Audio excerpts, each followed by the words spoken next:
A sports leader. Behind the Bench starts now. Brought to you by Helena Agri. That's right. Behind the Bench here on 1430 ESPN Fresno. Happy Monday to you all who are listening here on the airwaves. Happy Monday. Happy July 14th on the airwaves here today. Good to have you. Good to have you alongside. Thanks for listening, however you're listening, wherever you're listening, here on the 1430 ESPN platform. We are at 3:03 right on the dot here on 1430. Good to have you in on a Monday. We have a great show for you, as we always do here on Behind the Bench on 1430 ESPN. But first, let's talk about Tony here, who brought us into this show. Big thanks to Tony D for tossing it to us here in the previous hour. Tony D's show, Sportsline Bulldog Hour, Tony D from 2 to 3 on 1430 ESPN, 1430 ESPN app, and the 1430 ESPNFresno.com website. That's the way to get a hold of Tony or listen to his show on demand or on the 1430 app. So, Tony D, of course, always from 2 to 3 on the weekdays. We are here live in the 3 o'clock hour. It is the Lee's Air Hotline, which is how you can reach us on 1430 ESPN. That's right, Lee's Air Plumbing, Heating, and Roofing. 559-320-1430, the way to reach us on the Lee's Air Hotline. Once again, 559-320-1430, the way to reach us. We also have the Lee's Air Weather Check, and we are still up in those really warm temperatures. 104 the high today. We're right now at 103 here in the Central Valley. Although, folks, we will get a little bit of a reprieve. We're going back down to the mid-90s by midweek, and then maybe approaching the 100-degree temperature again by the next weekend. So stay cool out there, folks. It's summer here in the Central Valley. You already know what to do. It is the 3 o'clock hour, which is brought to you by our friends at Clovis Truck Center. Clovis Truck Center, the first, the biggest, and still the best in the Central Valley. And now they are bigger than the bedliner. Clovis Truck Center now running a special here. If you mention my name, Phil Bonatti, at Clovis Truck Center, you get $50 off your next visit to Clovis Truck Center for the month of July. That's right, $50 off your visit to Clovis Truck Center at the Old Town Clovis Rodeo Grounds. They're just south of that, Old Town Clovis Rodeo Grounds in Old Town Clovis. So go visit my friends over at Clovis Truck Center. Once again, you may know them as Linex Clovis. They are now known as Clovis Truck Center over there in Old Town Clovis off of Clovis Avenue. All right, we are here. We are live streaming on YouTube as well. YouTube audience, hello. Good to have you.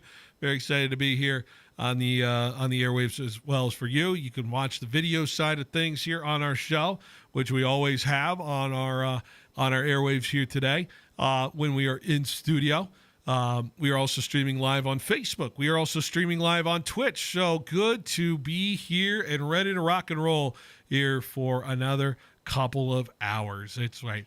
Couple of hours today, 2 hours, as we say, as we take you up to the MLB Home Run Derby. That's right, the MLB Home Run Derby, which happens tonight in Atlanta.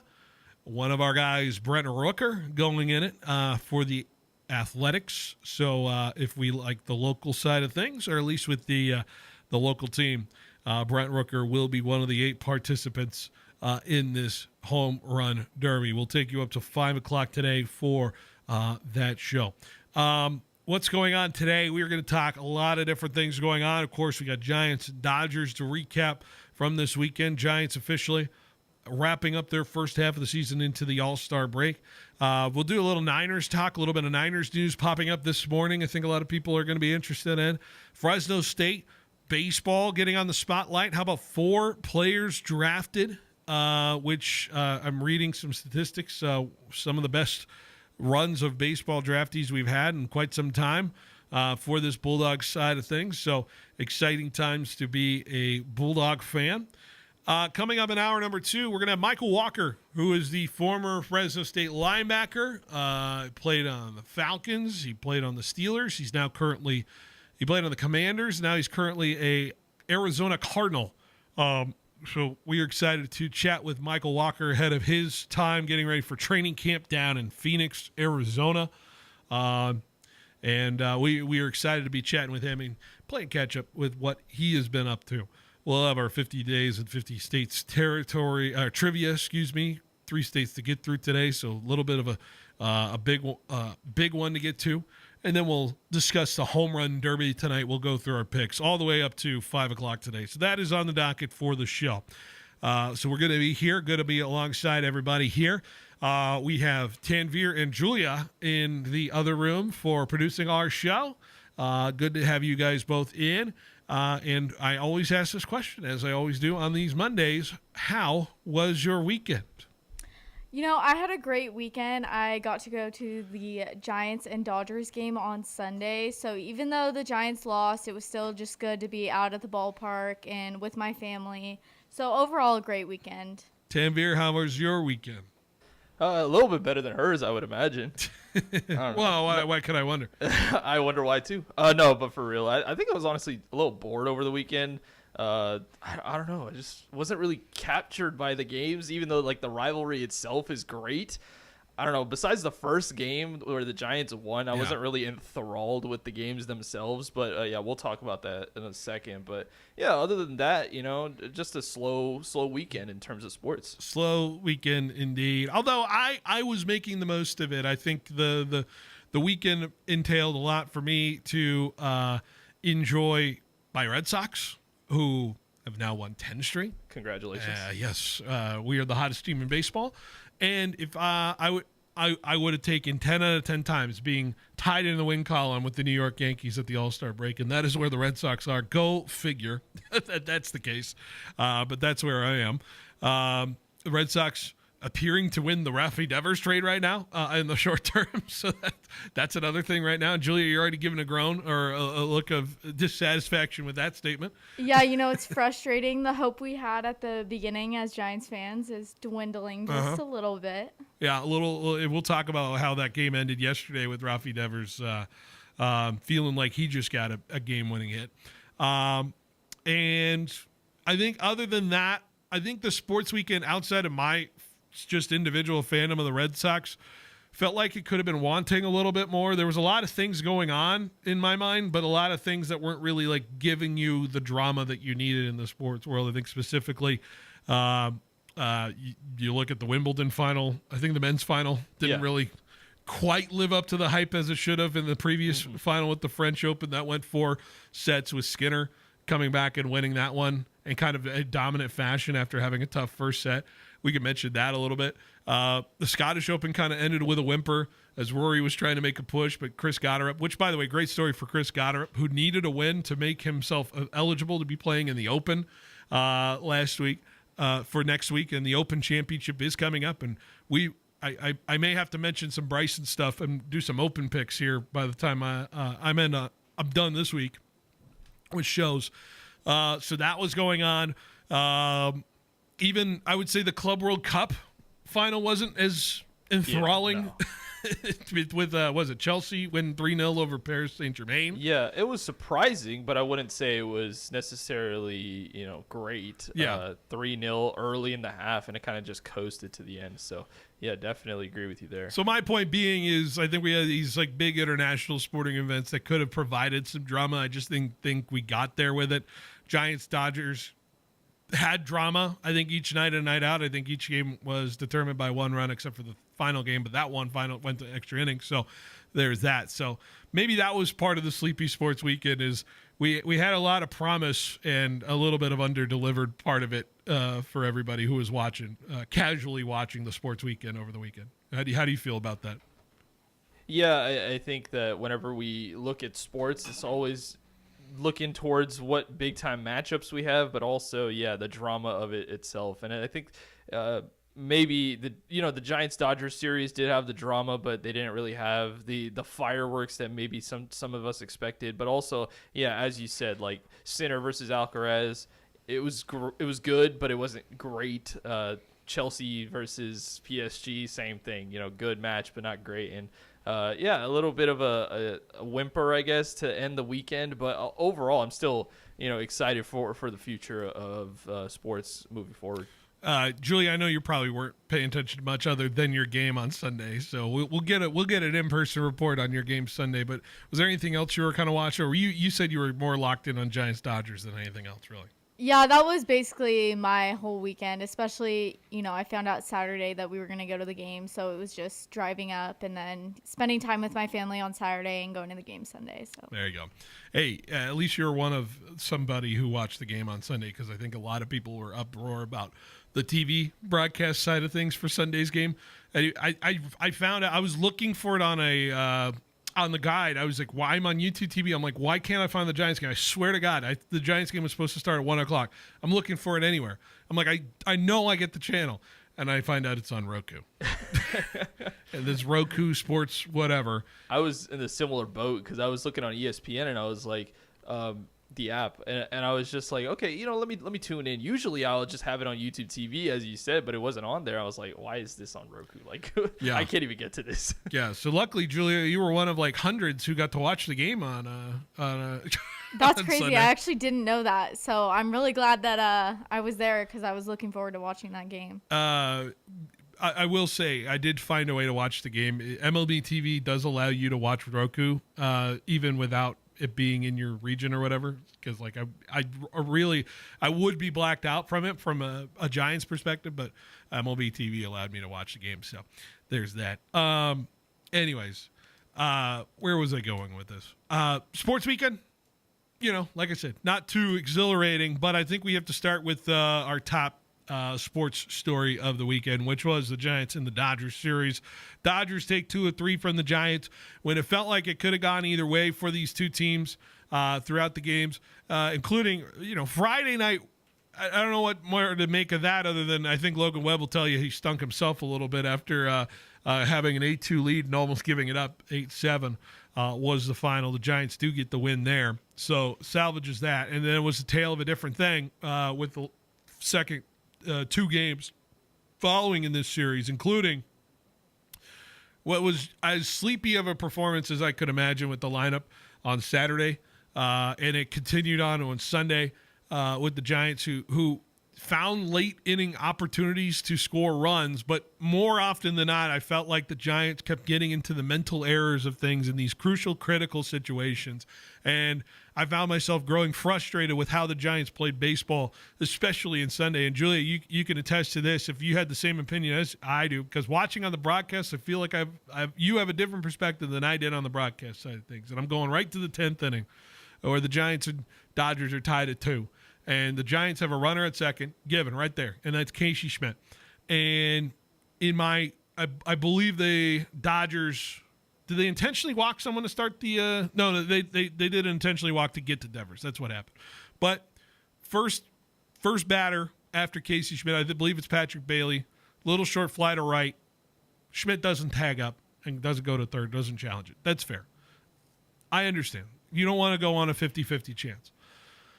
They then walk, I believe, who was the leadoff hitter for the Giants that day, and I am losing it as far as it's Elliott. Was that Ramos? Yeah. They intentionally walk Ramos, so they send Devers up with runners at first and second with 1 out. Devers smokes a ball to deep center field, felt like it was the game-winning, go-ahead kind of moment for Rafael Devers. James Moutman makes a fantastic catch out there. He's banging into the wall as he's making the grab. And yet somehow Casey Schmidt is not tagging from second to get to third for an opportunity, at least score on a base hit opportunity. And let's be fair, yeah. Willie Adames didn't make things happen after that. I believe it was Adames. Yeah. But that is basic base running. I got frustrated with Casey Schmidt when he did this, when he got thrown out at second because he didn't tag up in time for Stephen Kwan to make a grab against the Guardians a couple weeks ago. And now he doesn't do this where he doesn't tag up and stay smart on the base pass and get yourself opportunities to get into scoring position opportunities. You know who's fast enough to get in those opportunities who would have scored? I'm sorry, I'm defending him. Tyler Fitzgerald would have been phenomenal in the base pass if he had that opportunity. I know we got enamored Casey Schmidt's offense the last couple of weeks, but I'd rather take the smart base running opportunities. Tyler Fitzgerald scored game-winning runs multiple times this year in walk-offs for this Giants team. Not once, not twice. I believe 3 times Tyler Fitzgerald has walked it off with him scoring those game-winning runs, including the wild pitch, including the Willie Adames walk-off at the home opener for the Seattle Mariners game. But what I'm saying is, the deficiencies that maybe you get in the plate, to me, matter less than if you have smart guys on the base pass and the Giants continue to shoot themselves in the foot with guys like this. And to me, Casey Schmidt shouldn't have been putting himself in that situation to not be able to tag up in those situations. The Giants blew it last night. The Giants flat out blew it yesterday, in my opinion. And I'm as frustrated as I can be after a loss if I'm a Giants fan. Because that was as prime of an opportunity to get yourself 4 games behind the Dodgers. Now you're 6 games behind the Dodgers, and you have 2.5 months ago to catch a team that's basically resetting. You had him. You had him at that opportunity, and you let him go, and now you're not going to win the division because you couldn't make basic plays on the base path. That's where I sit. How do you feel, Julia? Yeah, I mean, I felt the same way, just being at the game with Devers hitting that ball. We were all stood up like, all right, we won the game right here. And then to not, at least advance a base, it was extremely frustrating, and it was kind of like a setback because we were on a high. I was talking to my dad after, that home run. We were like, there's no way we lose this game once we tied it up. And then just to have little frustrating things like that, especially in the 11th inning, just the hits that the Dodgers got to win the game. It wasn't like they were hard hits. It was just little bloopers that somehow they were able to score from. And it was extremely frustrating. I mean, Robbie Ray pitched a great game, and to not have any really run support, it's just, I don't even know how else to describe it except disappointing. My other point of a guy getting the third on that play is it creates pressure on the pitcher for the Dodgers to not have to spike a ball. He's gonna have to give in to the strike zone more because he doesn't want to throw a wild pitch that allows a fast runner to get home from third on that opportunity. And because you don't have a guy at third, you can feel more emboldened to throw outside the plate a little bit more, and Willie Adames can chase that. And that's what simply was going down for this Giants team in that moment. So don't tell me it didn't matter because it was 2 outs and runner at third. 2 outs and runner at third is way more valuable than 2 outs and runners at first and second, in my opinion. So I don't know why it grinded me so much in the way they executed in that first. They played so scared in that 10th inning because they had that moment. Matos hits the game-tying home run. You felt the momentum change, and the Giants played so scared in the 10th inning, just wanting to win. They wanted it so bad. They got back to that wanting to win situation as opposed to just playing freaking baseball, in my opinion. Xavier, do you have anything to add from your perspective on that side? Yeah, I mean, what did we say going into this game that the Giants were bad at? They've been terrible in division. And again, it strikes where they win that first game, and then, as you said, they grab momentum in the 9th inning. I'm thinking it's over. I think the Giants are going to go and win this game. And to have another error lead to a Dodgers win in a situation where I felt they needed to win this series to contend in the NL West, it's very bad. It shows that there's a lack of discipline within this offense and some of these players, and they need to really get this right because if they keep committing mistakes like this in a tight NL West, you never know where you can end up, and playoffs are going to be tight in the NL in general, so they need to completely turn this around and get right because if they keep doing this is not going to work out well for them. Giants are a half game out of the playoffs right now. If the season ended today, and let's be fair, they wouldn't control their own destiny if you're going to talk like that because obviously they have a game extra on the Padres. The Padres would have to lose for them to be tied with them to go to the NL wild card. And let's be honest, that wild card is very tough because the Brewers are playing at a fantastic pace. The Mets and Phillies are going to be contending throughout there as far as that's concerned. So those are above average teams right now that you're competing against. And so you're asking yourself, can you be better than the Padres? And the Padres right now are playing very good baseball as of late. They're managing. They took 2 of 3 over the Phillies, right? They managed to split with the Diamondbacks, and the Padres are just kind of progressively finding ways to win baseball games while they're also getting healthier. And I would say the Padres' schedule favors them coming out of this second half as well. You get Washington and Miami if you want to look at the short terms as far as that. Miami's playing better. Miami's playing very good baseball. I'll be honest. The Cardinals are slipping a little bit though, while the Giants have to go to Toronto, Atlanta, and then they got the Mets coming into town, and yeah, you get the Pirates. But like I said, it's just a little bit of disconcerting side of things. Just frustrating because this Giants team should be much better than their record is based off of what I've seen. And yet here they sit. They gave away the division, I think, last night with it being a 6-game lead with 2.5 months to go. I don't see the Dodgers having another stretch like that again, and you lost that opportunity in my mind completely. Yeah, and I said last night or on Friday, the Dodgers have been a very good team in the second half of the season, and I don't see anything that would show me that it would change. Obviously, the 7-game losing streak was really bad, but you're getting healthier, and with a healthy Dodgers team that's a usual upscale going into the playoffs, that's a very tough gap to close. So, yeah, I don't know. 6 games. I don't know if the division is over, but it might as well be at this point, You have to be extraordinary if you're the San Francisco Giants. Julia, how frustrating was it seeing a lot of Dodger blue at the ballpark as well? It was extremely frustrating. I mean, it was like you said, like 60-40. We had a lot of Dodger fans around us. And I know that even, I believe it was Willie Damas and Chapman said they would have liked to see a lot more Giants fans there. And it was just, I mean, it's so frustrating when it's your rivals and you're on your home field and they're basically taking over. It's crazy. It had a lot of 49ers Rams to it, in my opinion, where the Niners fans just take over SoFi. Yeah. Maybe Niners is a little bit more, but yeah, that was surprising to me. What does that say about the belief of this team, these fans into this team right now? I would say there's a little hesitancy right now with Giants fandom in what is facing them for the second half of the season. But clearly it looked like a big brother, little brother situation this weekend, and that's as frustrating as it can be. And who knows? Postseason matters, and they got 2.5 months to figure it out. But right now, looks like it's all eyes set on the wild card, in my opinion. All right, let's take a break. When we come back, we'll be right back with more Behind the Bench on 1430 ESPN Fresno, the Valley's local sports leader. Giants baseball is here. Chapman, it's a drive out to left center field. At the wall, it is gone! Your home for Giants baseball lives on 1430 ESPN Fresno. Double play! And the inning is over. Catch all the action, home and away, on the Central Valley sports leader, Giants baseball. Brought to you by Patrick James, Pioneer Equipment, Der Manuel Insurance, Ed Dinas, and Thiessen Duker. Hi, I'm Jim Schaefer with Helena Agri Enterprises. At Helena, we lead with agronomy, and crop health plays a crucial role in maximizing production. You can visit helenaagri.com to find your local Helena retailer and learn more about Helena's products and solutions. Summer temperatures and droughty conditions are rapidly approaching in the Central Valley, which isn't ideal for farming. These environmental stresses can impact yields significantly, so how do we fight against this?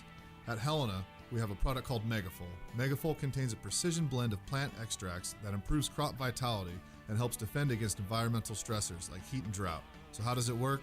Simply put, the plant extracts in Megafol upregulate genes that produce specific proteins in the crop. More of these proteins means the crop can function at a higher level under stress conditions and less energy is spent on recovery. At Helena, we lead with agronomy, and crop health plays a crucial role in maximizing production. You can visit helenaagri.com to find your local Helena retailer and learn more about Helena's products and solutions. Whoever it was that said rainy days are followed by rainbows and pots of gold definitely wasn't in the raisin business. Rain in the wrong place at the wrong time can be a disaster, a crop disaster and a financial disaster. In short, it can mean there's no payday for all of your labor. Fortunately, it doesn't have to be that way. The solution? Crop insurance for raisins. Bowman & Associates, your local crop insurance specialist, has been writing raisin crop insurance for over 40 years. Bowman & Associates is one of the largest crop insurance agencies in the state and the nation. Call Roger, Kent, or Quinn Bowman today and let them design a policy customized to suit your individual growing needs. Time is running out to purchase Raisin Insurance. With the unstable weather patterns and the current low premium rates, now is the time to call Bowman and Associates at 499-2020. That's 499-2020. Bowman and Associates, the crop insurance specialist. License number OF64178. Hedrick Chevrolet is the place to save big when you buy a new Silverado or one of our top-rated SUVs like Tahoe, Suburban, Trax, or Traverse. Come on down to Hedrick Chevrolet at Shaw 168 in Clovis or online at hedrickchevrolet.com. See why Hedrick Chevrolet is the #1 Silverado dealer in the Central Valley. We have new and used inventory and low-rate financing available. A family you can count on. We're here to stay. We're always here for you. Hedrick Chevrolet. Chevrolet, together, let's drive. It was 106 degrees. The Johnsons were sweating, and their AC, dead silent. But 2 doors down, the Millers, cool and comfortable. Why? They called Lee's Air for a $99 AC maintenance before summer started. We catch problems before they catch you. Don't sweat the heat. Beat it. Lee's Air Plumbing and Heating. Fast, friendly, guaranteed. Call now or schedule at leesair.com. Baseball season is in full swing in downtown Fresno. Don't miss a second of the fun and excitement at Chuck Chansey Park with countless promotions, ticket deals, and more. Cheer on your Fresno Grizzlies as they battle it out with the rest of the California League now through the beginning of September. Tickets start at just $8, and with the $3 value menu on select ballpark classics, Grizzly baseball is truly affordable family fun. Grab your seats at FresnoGrizzlies.com or the Chuck Chansey Park ticket office. Grizzlies baseball, it happens here.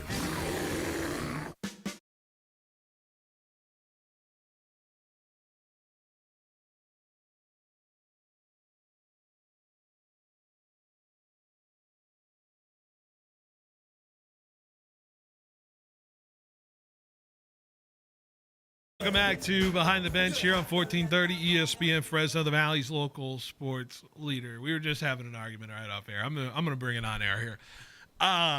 Giants need some swag.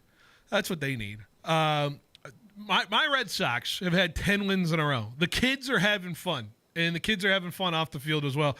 There's videos spotted on Twitter out there of some of the kids out there with some, working some game, as they say. I don't know if it's what do you call it? What do you call it? I don't want to say hitting for average. I think they're hitting for I was gonna say above average. Yeah. Hitting. They're doing all right. They're having fun at the beach. They're having fun at the bars. That's what I'm saying. I see none of that with the Giants, with the ladies. Yeah, I mean, we got Willie Adames. I think he's a fan favorite with the ladies. So I would say that. I know Matt Chapman is a favorite as well, but they're definitely not a. Is that because that's the only options they have, or no? Yeah, but they're definitely not like the Red Sox are moving right now. They're moving and they're shaking. That is for sure. So just wanted to maybe point that out, that they need the swag. They need the, or as the kids say, the aura. The aura, the Riz. I'm hurting Julia right now. You're hurting me. Yeah, I do think they need the aura. I know I saw a video of the Diamondbacks outfield aura farming. That was pretty cool video. What video is that? What are they doing? It's like, do you know the aura farming dance? No, I don't know. Dude, anybody that's above 35 years old is like, why am I hearing this on radio right now? It's just a dance, and the Diamondbacks got the aura, the Red Sox got that aura. The Giants, they do need that aura. Though we have Jung-Hoo Lee, and I think he brings some aura to this team, the Hooligans. Jung-Hoo Lee needs some contact. He just needs to put balls in play. That's what Jung-Hoo Lee needs to do. I mean, he needs to justify him earning $20 million a year right now. I completely agree, but I do think aura-wise, he does have that. Yeah. The Hooligans can only take you so far when you're batting .230 on the year. So. That's a great point, and some of his errors made me want to rip my hair out. Okay, are you talking about the catch Saturday? The miscatch, was it miscatch Saturday or miscatch Sunday? I can't remember. He had a catch opportunity and it led to a run, but it was right off his glove. Yeah, there was one. Or maybe Friday. It was Friday. There was maybe it was Friday. Friday. I was thinking Friday. Yeah, no, they didn't end up losing it because of it, but no, I think he just needs to hit better. Jungle, he's so important in that lineup. If you see how unlocked they were when they were in April with him locked into that lineup, I'm just saying it changes the game for you if you have contributions outside of the normal guys that you have. The Giants are right now getting below average production from basically everybody.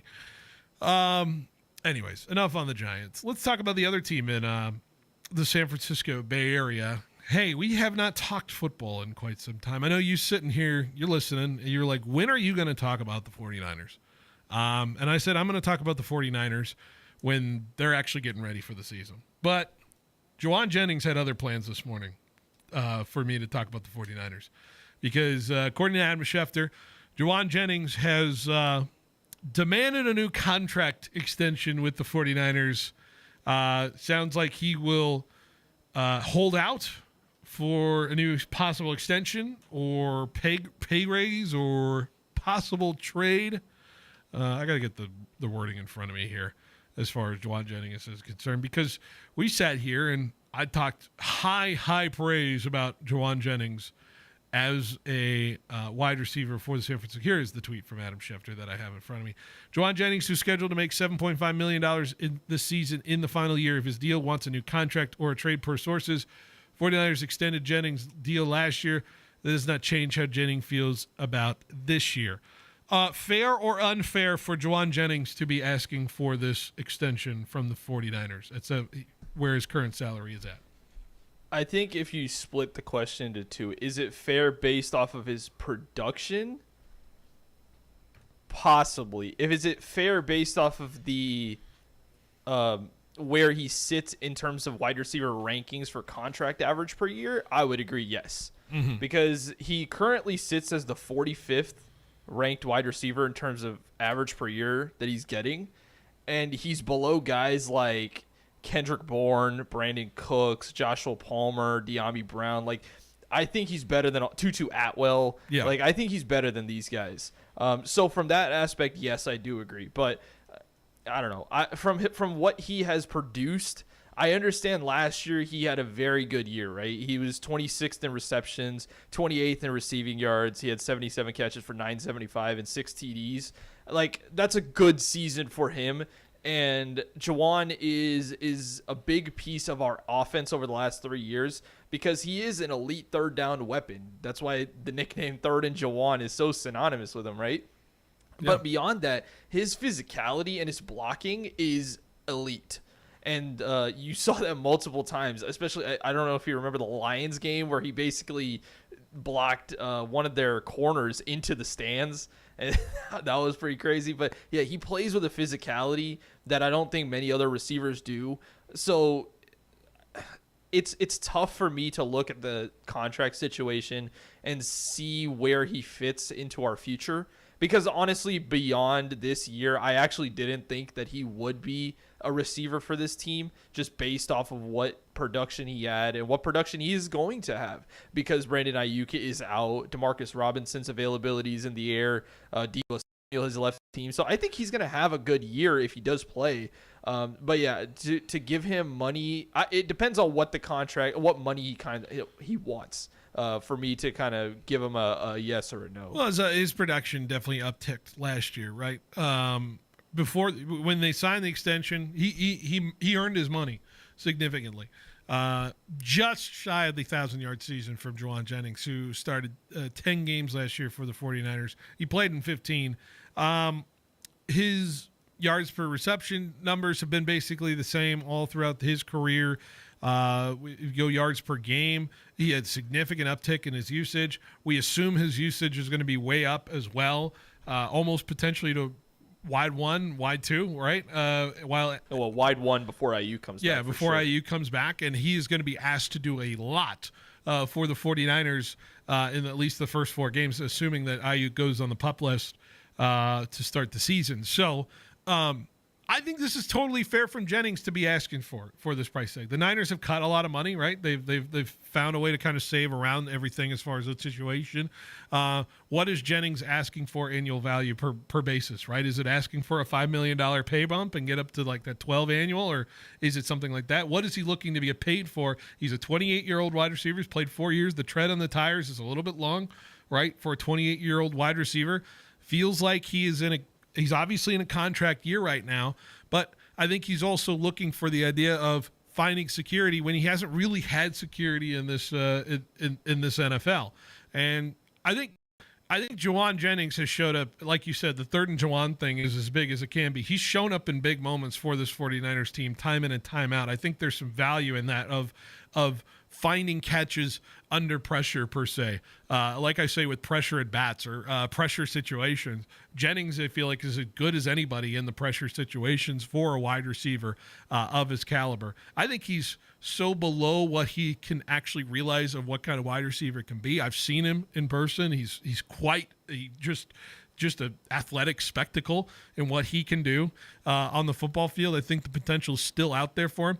But like I said, he is just turned 28, and so this is your prime right here, right now. It's just a matter of usage. And now the Niners have freed up a lot of space for him to go be that guy in this offense. Can he be that guy in this Niners offense?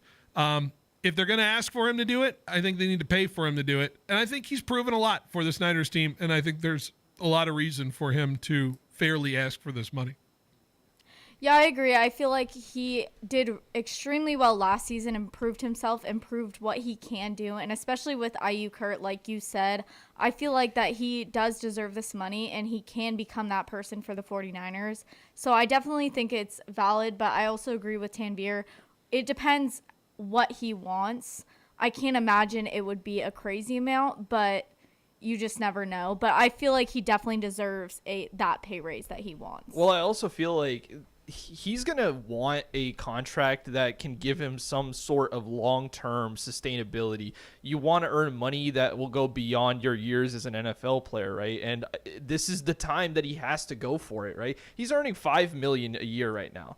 And I could easily see him wanting anywhere between like 12 to 15 and trying to be in that Darnell Mooney, Rashad Bateman range, which I think if it goes to 10 to 12 million a year, I think I'm fine with it. Anything above that, I think it's a little bit more difficult. But me personally, I think he's a big game player, right? He showed up in the NFC Championship game. He showed up in the Super Bowl, especially if we would have won that Super Bowl. He's Super Bowl MVP, no doubt about it. But this type of player doesn't really come along that much.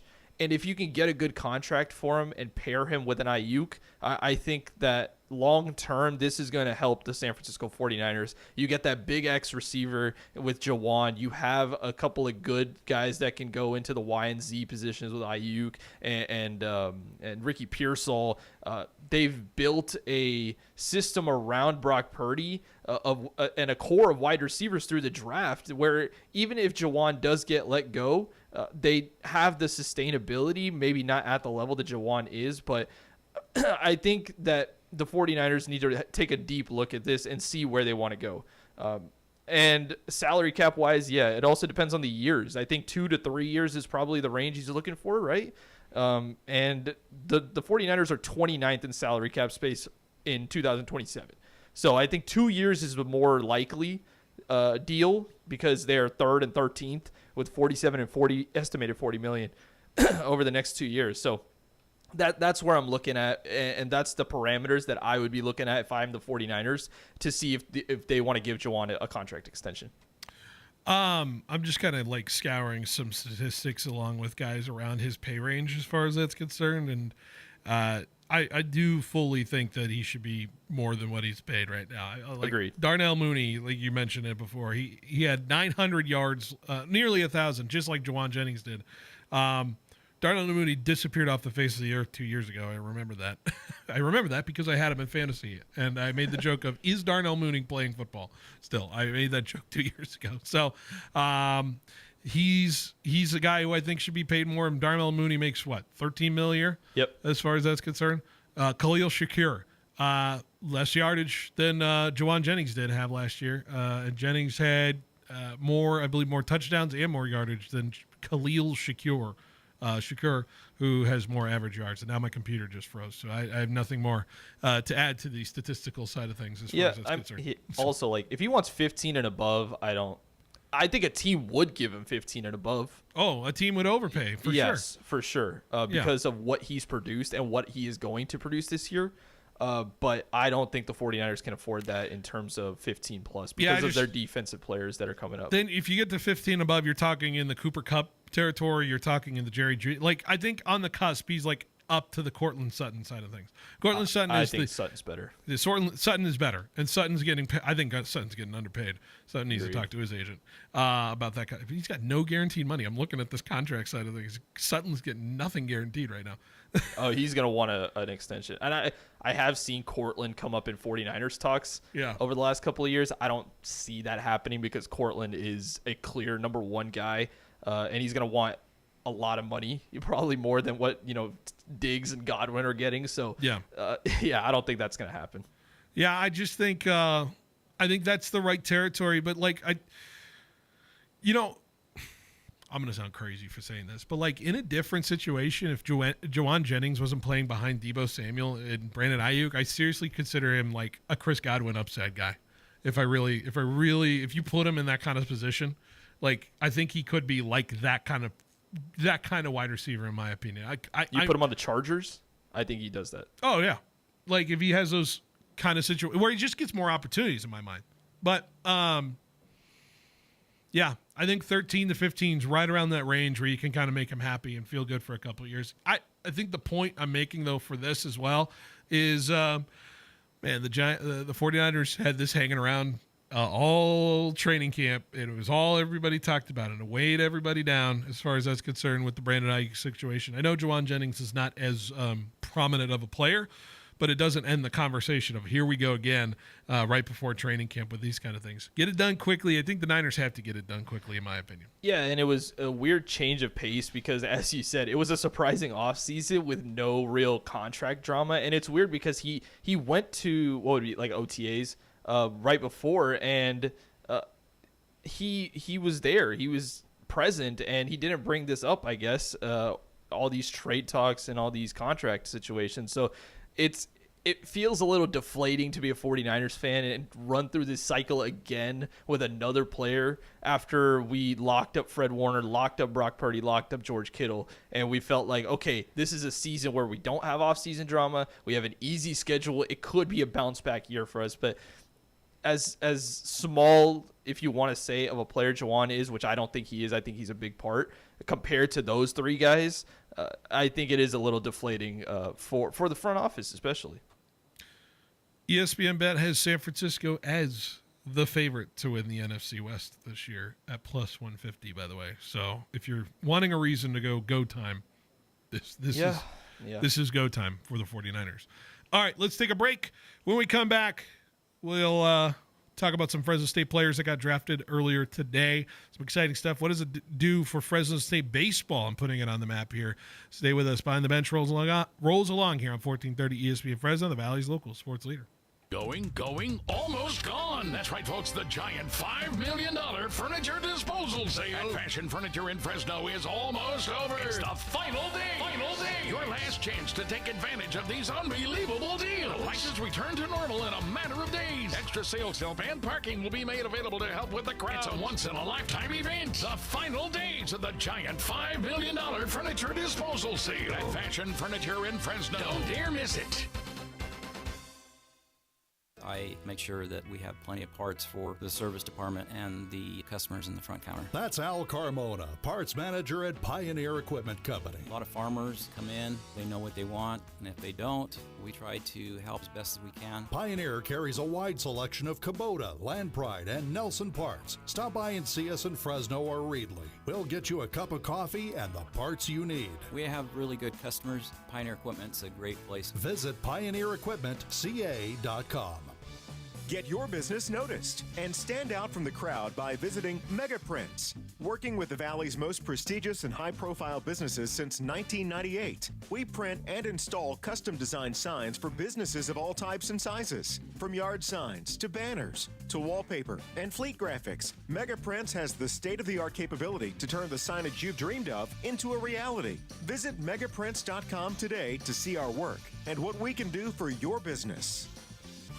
Craving something different? Lynn's Restaurant Group has a variety of spots to satisfy every craving. If you're in the mood for teppanyaki and sushi, Hino Oishi offers an unforgettable Japanese experience. For bold, flavorful Chinese dishes, Spicy J's has exactly what you're looking for. Enjoy a hot pot experience at J-Pot and top it off with boba from JT Inside. Whether dining in or ordering out, every meal is memorable. Visit lynsrestaurantgroup.com to learn more.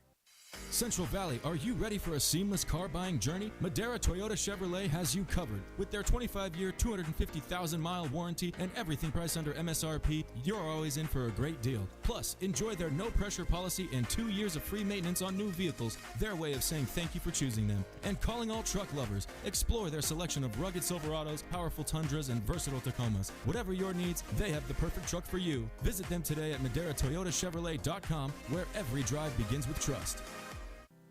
At Citizens Business Bank, we've been taking a personal approach to banking for over 40 years and are consistently recognized as one of the top performing banks in the nation.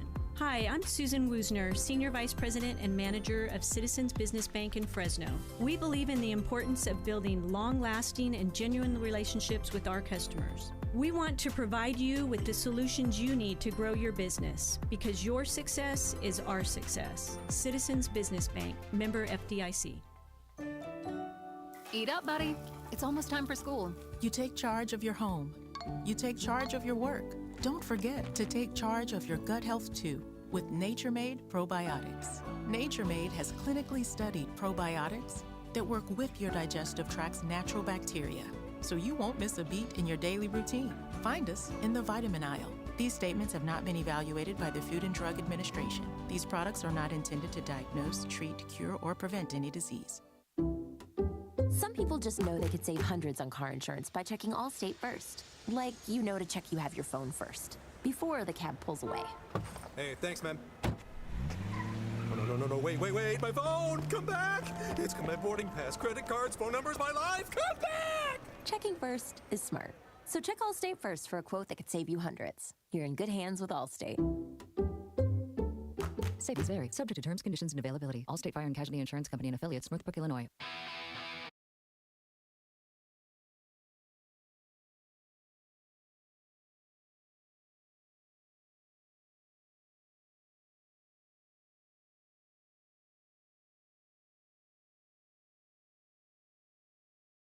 Welcome back to Behind the Bench here on 1430 ESPN Fresno, the Valley's local sports leader. We are here live in this 1 hour, a second hour here coming up as well. I literally just opened Twitter and I lost a tweet because I saw something of breaking news with Paul George. Command Shift T. What just happened? I had it. I literally opened my. Did something happen with Paul George? Can you look that up? Oh, here we go. Yeah, well, Paul George underwent a successful arthroscopic procedure on his left knee Monday to treat an injury suffered during a recent workout. George will now begin a rehab program and be reevaluated prior to the start of training camp. So it sounds like he suffered an injury recently. Sixers get more bad luck. Oh boy. Yeah. All right. Well, that's tough. That's tough news right there. I just saw like a glimpse of Shams just like with Paul George with graphic. A Paul George graphic. Right? Breaking news. And I'm like, uh-oh, what just happened? I love how the NBA breaking news cycle has us sitting here waiting if Al Horford's going to retire or sign with the Warriors or the Lakers. It's just lovely stuff. That is where we're at with the NBA right now today. Okay. Just wanted to give a special congrats shout out for Bulldogs get drafted over the last couple of days. Fresno State baseball players getting drafted. This according to Stephen Hicks, who is with ABC 30. First time since 2006 that we've had 4 Fresno State baseball players that went in the first 10 rounds of the MLB draft. Of course, the players drafted today we are talking about, or this year, Murph Gray, Jack Anchor, Aiden Cremarosa, and Justin Stransky. Murph and Anchor both going to the Pittsburgh Pirates. Cremarosa went to the Rays, and Stransky went to the Cubs. So awesome to see. Awesome to see those names get picked. And Fresno State, coming off of a really, really good year, I would say. Exciting to see that kind of name value be put, especially in a compensatory second-round pick from the Pirates. So Murph Gray, one of the higher drafted picks we've had in quite some time, since Aaron Judge, I would believe, is the first since then. Here is your most recent time we've had 4 or more players in the first 10 rounds. We've had that 06 draft class going back some years here. Nick Moresi, Andy Underwood, Doug Fister. I remember Doug Fister, Eddie Romero, Chris Vitters. Those are your names from 2006 from the Fresno State Bulldogs. So exciting stuff. Exciting stuff for the baseball program. That is some stuff you could kind of market off of course, as well. And as far as the positions of placement, Pittsburgh's an interesting spot for Murph Gray. It's hard to kind of project where you can kind of go from there as far as that's concerned. But I think it kind of makes sense that Murph's a Pirate, and it makes sense that Anchor is a Pirate per se. So those are some Pirate-esque names if I had to think of anything. And so feel good about that. Guys, any thoughts on our 4 Bulldogs getting drafted to the MLB draft? First 10 rounds, 4 Bulldogs being drafted to the MLB draft. First since 06. Yeah, I mean, I think it's huge. The fact that it'll bring so much more eyes to Fresno State, I think that'll be big for other players looking to go to Fresno State. That's one of the big things that I think is, just bringing attention to the Bulldogs, which is needed. And I mean, Murph Gray, hopefully, we wish him huge success. Probably one of the best, prospects since Aaron Judge. So, it's really exciting just to see Fresno State kind of getting back out there. Absolutely. Some good opportunity there for sure. All right, let me give it a real quick, brief of the schedule real quick, because I want to give some people a reminder what's going on this week. Very different stuff happening with Behind the Bench this week. So we're going to 5 today. 5 o'clock, we have the Home Run Derby. Tomorrow, we're only going to 4. 4 o'clock, we have the All-Star game proper. Wednesday, I'm going to be on vacation. I'll be on vacation Wednesday, Thursday, and Friday. So there will be, though, Behind the Bench Wednesday and Thursday. Julia and Tanvir, you guys are cooking up some best of for an hour. So we're going to have an hour Behind the Bench Wednesday and Thursday. You guys excited to showcase some best of stuff? Yeah, we've been trying to find some good interviews, some funny moments. So, yeah, it's going to be interesting. There's some good stuff already, right? Oh, yeah. We found some, just some random funny moments that me and Tanvir have been laughing about. And so we're excited to show everyone and bring that back up. Yeah. So Wednesday and Thursday, trip down memory lane for some of us for the next few days while I'm on vacation. I'll be back next Monday. So like I said, we'll have our show today. We'll have our show tomorrow. And then I'm heading out to the desert, Las Vegas. Like I said, I told people this already last week when we were doing the... Yeah, I was going to say, have I convinced you to go to a Summer League game? I don't think I'm going to go to a Summer League game. Instead, I saw it was only going to be 95 in Vegas the first night I'm there. I'm going to be hanging by the pool area at my hotel I'm staying at. So the AC is not needed. No, I don't think so. I think I'm going to be chilling as far as that's concerned. So I'm going to be feeling great. I haven't been to Vegas in quite some. Last time I was in Vegas, I was driving through when I was moving back from North Dakota. So I haven't hung out and been in Vegas in quite some time.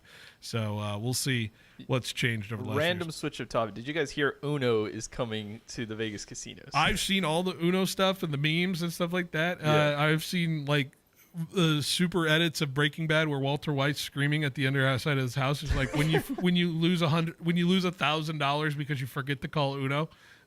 It's just like people losing on game. I would never. I would lose my mind. Blackjack is where I'm at. Blackjack is the only thing I'm going to play. That is all I'm going to do at the Vegas. Sound decision. Blackjack, I know what I'm doing. I know when to hit. I know when not to hit. I don't count cards. You're not Vegas. Don't hear me.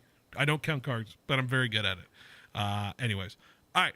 End of hour number 1. Coming up next, Michael Walker, former Fresno State football player, going to join us next on the Lee's Air Hotline right after this on 1430 ESPN. Hey guys, Phil Bonatti here to say a big thank you to all that participated in our Student Athlete of the Week program. It has been an amazing year of sports, and we have seen some fantastic achievements in and outside of the classroom. We want to thank all of our sponsors throughout the season, including a big thank you to the Fieldhouse, who is hosting this year's Student Athlete of the Year banquet. Be sure to swing by the Fieldhouse for all their daily food specials Monday through Friday.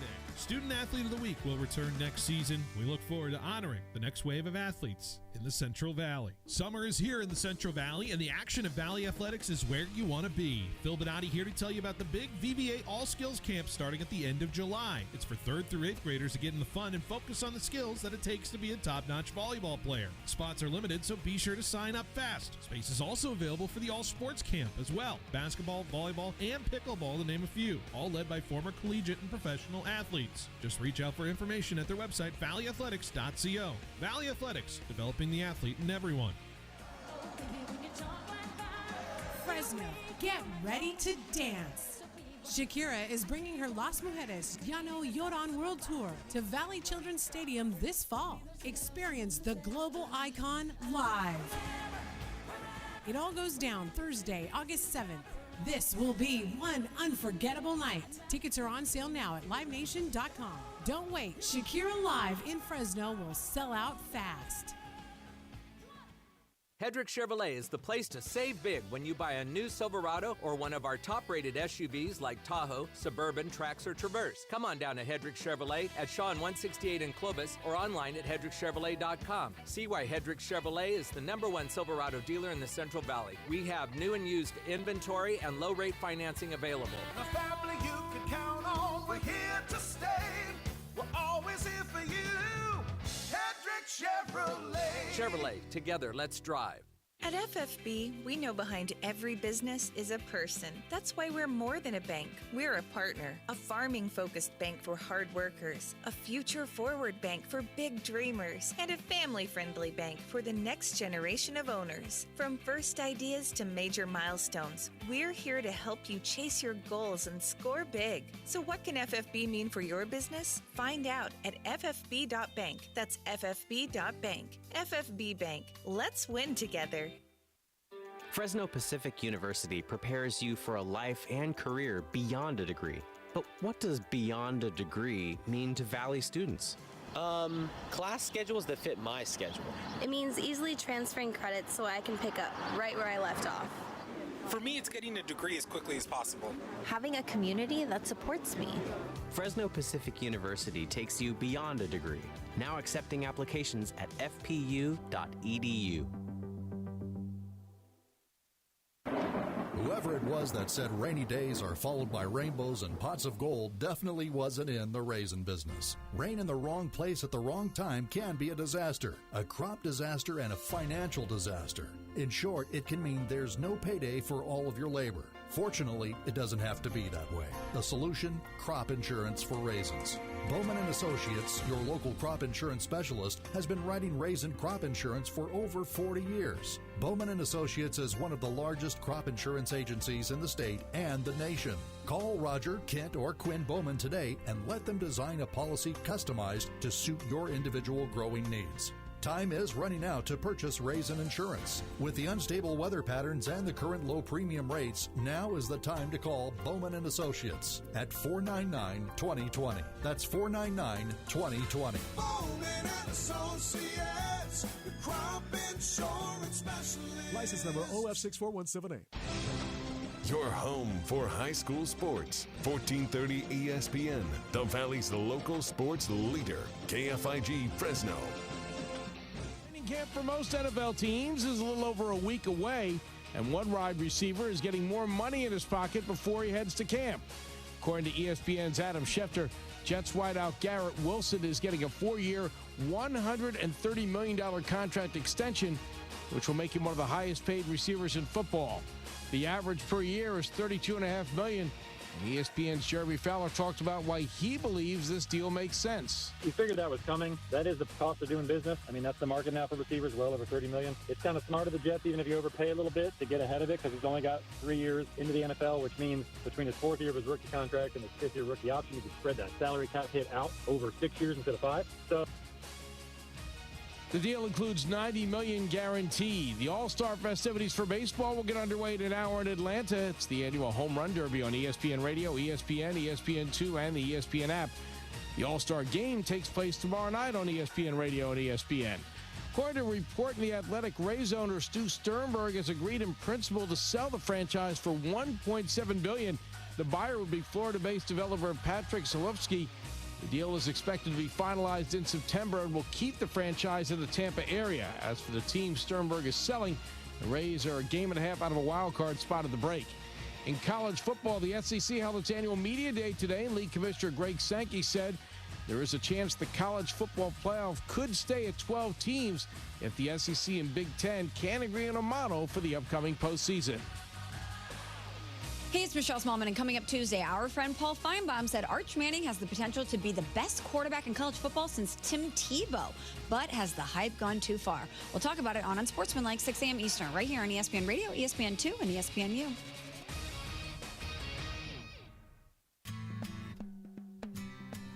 He's got the knowledge. Because once again, I have to come on there and talk about how right I am once again. In anything that it comes to sports. He's got the questions. I'm going to lose it. Are you kidding me? What are we doing here? He's got the guests. 20th head coach in Fresno State history here, man. Is it hard to believe sometimes still, the 20th head coach here in program history? It's all moved really quickly here over the course of the last 5-6 weeks, but super excited to be here. Phil Bonatti is the voice for the Central Valley sports leader. Behind the Bench starts now. Brought to you by Helena Agri. That's right. Behind the Bench here on 1430 ESPN Fresno, the Valley's local sports leader. Hour number 2 of our show today as we take you up to 5 o'clock for the Home Run Derby. Home Run Derby here on 1430 ESPN. That is where you listen here for all 8 contestants that are going to be in action here in Atlanta. Should be a really awesome showcase of young power talent here on the airwaves. We got 8 contenders, right? Eight favorites to follow here for the Home Run Derby. Cal Raleigh, James Wood, O'Neal Cruz, Matt Olson, Brent Rooker, Byron Buxton, Jazz Chisholm Jr. Caminero.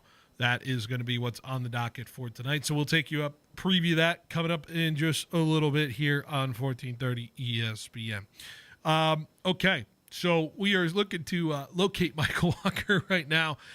So for the time being, we're going to do a little bit of trivia. Before I do that, though, let's do This Day in Sports History real quick. This Day in Sports History brought to you by the ESPN side of things. And we've got, of course, a landmark trade that happened 21 years ago in the National Basketball Association. This day, 21 years ago, Shaquille O'Neal got traded from the Lakers to the Miami Heat for Caron Butler, Lamar Odom, Brian Cook, and a future first-round pick, marking the official end of the Shaq-Kobe era in Los Angeles, and eventually would lead to Miami winning a title, legitimizing them, putting them on the map, eventually, getting to that mantra of Miami being a different team, a different franchise, the Riley way, the Heat way, turned into LeBron getting there, legitimizing the Miami Heat operation with a title by Shaquille O'Neal. I feel like it's one of those trades that creates a butterfly effect for the NBA in that aspect and makes the Miami Heat for a while now. Would you agree, Tanvir, that the Shaquille O'Neal trade legitimized the Miami Heat and kind of transformed what the future of the league would look like? Yeah, I mean that they talk about Heat culture so often, and I think that's kind of you might say that is the birth of Heat culture because that kind of brought in a legitimate talent to Miami. and Dwayne Wade started to cook for that team, and he was on the map after that point. So yeah, I think that kind of changed the trajectory of what the Miami Heat franchise is known for now, which is, Eric Spoelstra and Pat Riley putting in effort. They've been to 5 championships since 2010. 2 championship rings, I believe, right? They 6. No, what are you talking about? So they've been to 6 NBA finals, right? The Heat went to 06, then they went to 11. After 2010. Then they went to 11, 12, 13, and 14. And then they went with 2 with Butler. If you count 20 and then 22. Yeah. Yeah. So 6 since the 2010. Or no, 23, excuse me. 23 season, not 22. Yeah. So that's really where that kind of took off, and I think that it was a big move for the Heat at that time. Yeah, Shaquille O'Neal going to the Heat was a massive move. I think a lot of people were shocked at it because they thought, really, the Lakers are going to trade away one of their big stars? This is going to be it? But obviously, it kind of, I think in a way, sparked the idea of a player empowerment side of things at the very early side of things as well. So that's one of those things where I think it marked a different kind of era for the NBA. I want to go way back one more time in the Wayback Machine as far as that's concerned. I'm going way back to 55 years ago today on another one. If you're an A's fan, this is something that you'll remember seeing. I remember seeing the video of this. So 1970 All-Star Game, Pete Rose barrels over Ray Fosse in the All-Star Game at a game-winning run in the 12th inning of the MLB All-Star Game. It was a different era of MLB All-Star Games. If you've seen this video, I recommend, if you haven't seen this video of Pete Rose destroying Ray Fosse at the plate, it forever changed Ray Fosse's career. He's never the same. He fractured and separated his shoulder in that collision, went to heal incorrectly. Chronic pain for Ray Fosse for the rest of his career. And I don't know what more that play is one of the definitive plays of Pete Rose's career. I think if people are going to remember Pete Rose for a while, doing that in the All-Star Game and changing a guy's career forever, I don't know what gets more Pete Rose than that one 55 years ago today. Different era of MLB All-Star Games we have now than that play right there that you guys are watching.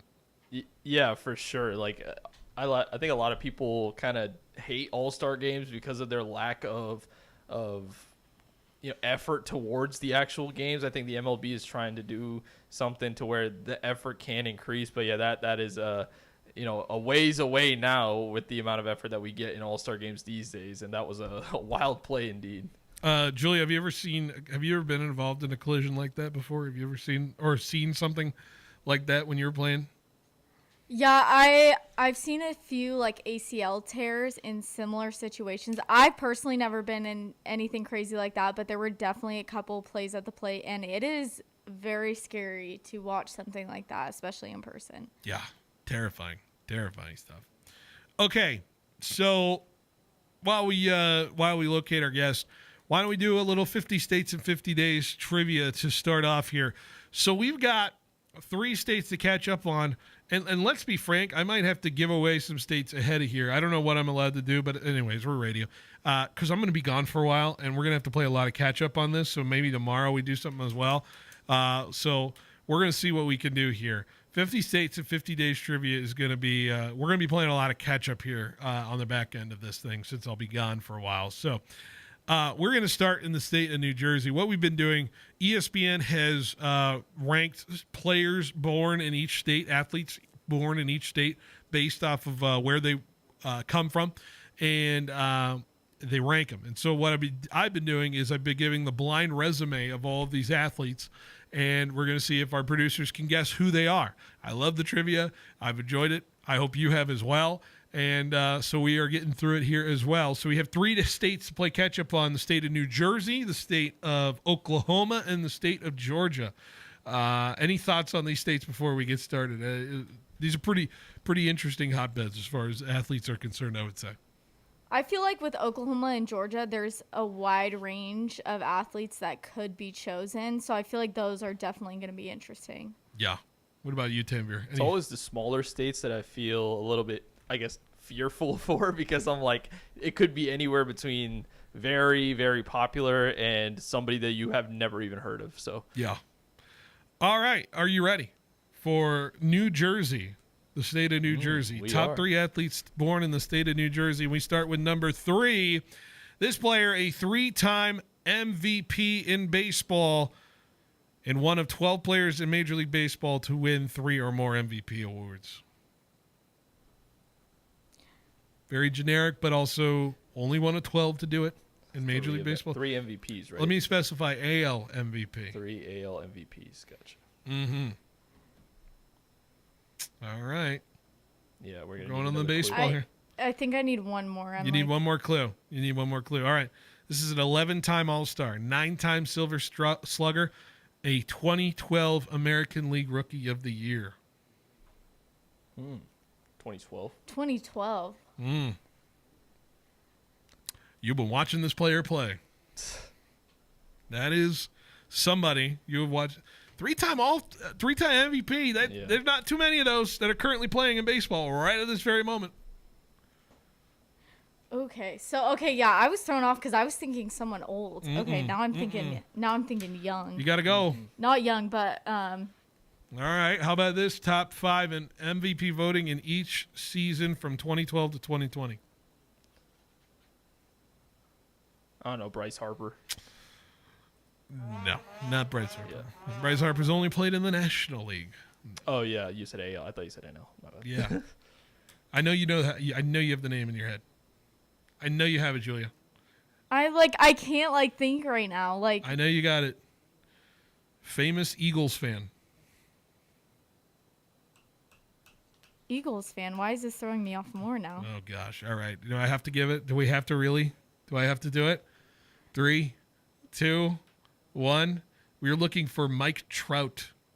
Nice. Mike Trout. I cannot believe nobody got Mike Trout. Oh my god. Yes, Mike Trout, born in New Jersey. Wow, we're off to a slow start already. Okay, that was really that one bad. hurt you, Julia. I can take solace because I don't know baseball. So yeah, but I should have known that. You should have known Mike Trout. Julia, really, right? yeah. Number 2 athlete is a baseball Hall of Famer from the class of 2020. 5-time World Series champ, 14-time All-Star.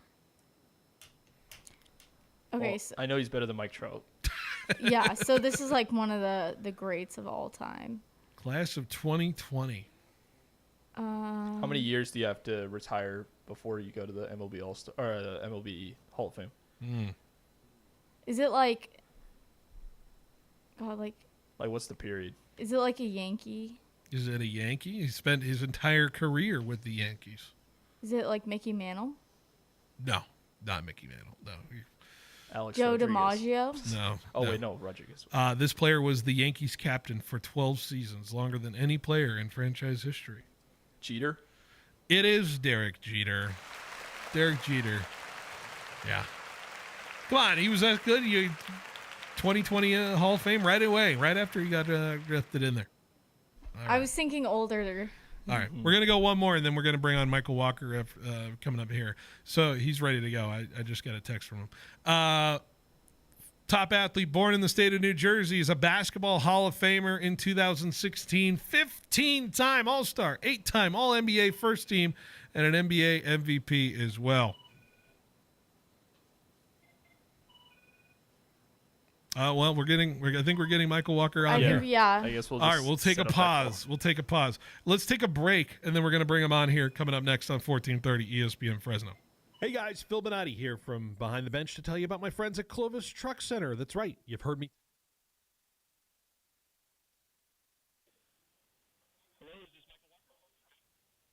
Yes, this is him. I'm sorry I'm late.